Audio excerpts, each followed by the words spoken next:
Hi, welcome to livebait.tv. I'm Rose Giles, and I'm sitting here at the Moonbeam Cafe in Kensington Market with Gabe Sawhney, one of the founders of the Murmur project, an oral audio project founded by him in 2003 and his partner, Sean McKellive. Gabe, why don't you tell us a little bit about the project, how it came to fruition, and how the idea came to be? Murmur is an oral storytelling project where we record and collect people's personal stories, personal anecdotes about specific places in the city that are important to them, why this place is important to you, or some particular or transformative event or story that you have about this place. And we record these people telling these personal stories in their own voice. And in each of the places where we have a story, we put up a sign that has a telephone number on it. And the idea is that as people are wandering around the city, and they see these signs, they can pull out their cell phone and call the number on the sign and listen to the stories about the place where they're standing. Stories about why this place is important to someone else. I mean, we started the project in Toronto, and it's expanded beyond that now, but it's something that I think has, in a sense, Toronto is its birthplace for a reason.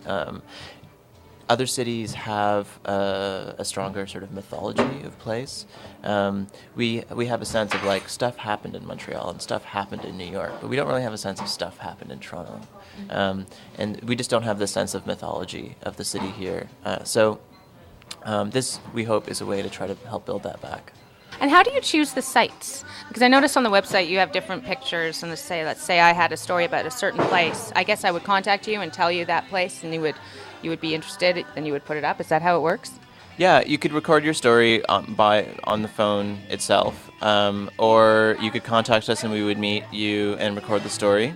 In terms of the specific locations, we put up signs wherever we have stories, but we do pick neighborhoods to launch in because it just gives us a bit more, sort of some parameters to do the story collection around.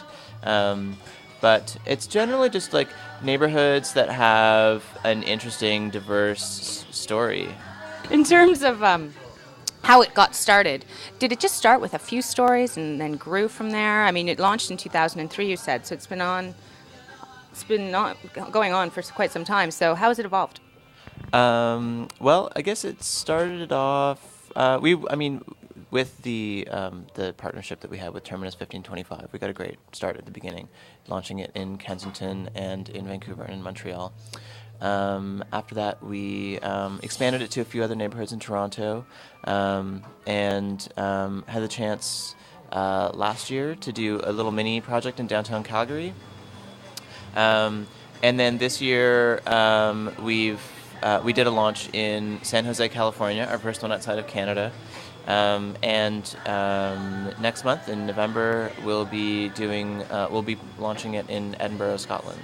There's some interesting stories on the Murmur project right now about the 1940s, walking up Spadina when it was not Chinatown at all, and it was a completely different time. I'm Michelle Landsberg. I'm standing on Spadina Avenue, just north of St. Andrews. And I'm facing north in the same direction I was walking with my parents when I was about 9 years old. So that would have been in the 40s, the late 1940s. And a lot of people don't know that Toronto was really monochromatic. It was an all-white, very prissy, very narrow-minded town. Sunday was the sacred day. Nothing could happen on Sunday except breathing and praying in church. Well, thank you very much, Gabe. This has been great. It's a pleasure learning more about the Murmur project, and thanks again. Thanks a lot.